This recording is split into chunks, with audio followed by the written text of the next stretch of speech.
आपको प्रधानमंत्री कहते हुए मुझे शर्म आती है कि लाखों किसान जो है रोड में पड़े हैं। आप देश के अन्नदाताओं को सबसे बड़ी गाली जो है खालिस्तानी, पाकिस्तानी, आतंकवादी, चीन फंडेड, इससे बड़ा और गाली क्या दोगे आप? मुझे शर्म आती है, मेरे राम का नाम लेकर आप वोट मांगते हो।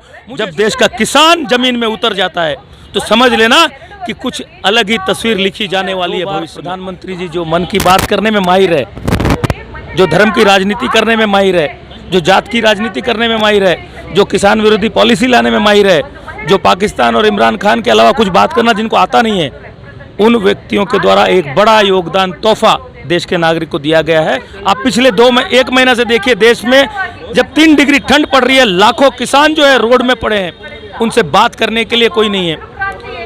आप किसानों का आंदोलन तोड़ने के लिए किसानों को डिवाइड करने का रास्ता देख रहे हैं। आप अचानक आके एक 8,000 करोड़ 18,000 करोड़ रुपए हम बांट दिए।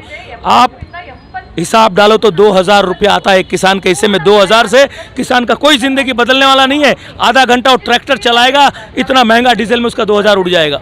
तो ये जो भ्रम की राजनीति आप देश में कर रहे हो, ये जो बिना मुद्दों की राजनीति आप देश में कर रहे हो, जन विरोधी राजनीति आप जो कर रहे हो, इसके खिलाफ समय आ गया है। देश की जनता समझे। आम आदमी पार्टी एक आंदोलन से पैदा हुई पार्टी है। देश के अंदर में भ्रष्टाचार और मुसलमान और दलित की राजनीति कांग्रेस चला रहा था, पोलराइजेशन की राजनीति चला रहा था।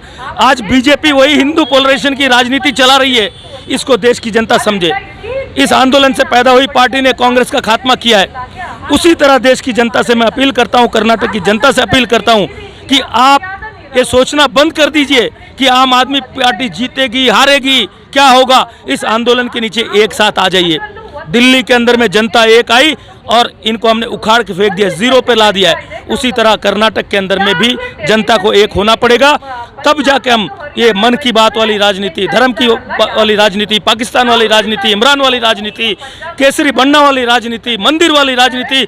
मुझे शर्म आती है, मेरे राम का नाम लेकर आप वोट मांगते हो। मुझे शर्म आती है, आप पुलवामा में सैनिक लोग जो मारे गए, उन शहीदों का तस्वीर डाल के पोस्टर में वोट मांगे आपने। इस बार तो वोट है सेना के नाम पे दीजिए। ऐसी शर्मनाक राजनीति के खिलाफ, जन विरोधी राजनीति के खिलाफ जनता एक हो और एक होकर कर्नाटक के अंदर और पूरे देश के अंदर ऐसी ताकतों को परास्त करे। अपने हक की लड़ाई हमको खुद लड़ना पड़ेगा। आप मुझे शर्मिंदगी फील करवा रहे हो। आपको प्रधानमंत्री कहते हुए मुझे शर्म आती है। आप देश के अन्नदाताओं को सबसे बड़ी गाली जो है खालिस्तानी, पाकिस्तानी, आतंकवादी, चीन फंडेड, इससे बड़ा और गाली क्या दोगे आप? देश के 65% आबादी गांव में रहती है, किसानी करती है। मैं अगर उन 65% आदमियों को कहना चाहता हूँ, आत्मसम्मान नाम की कोई चीज़ अगर हमारे अंदर बची है तो इसको, इस सरकार को, ऐसे जन विरोधियों को, ऐसे किसान विरोधियों को हम लोग ध्वस्त करना ही पड़ेगा। इनके खिलाफ एक होना ही पड़ेगा हमें। दूसरा कोई रास्ता हमारे पास नहीं है। निश्चित रूप से जब देश का किसान जमीन में उतर जाता है तो समझ लेना कि कुछ अलग ही तस्वीर लिखी जाने वाली है भविष्य में।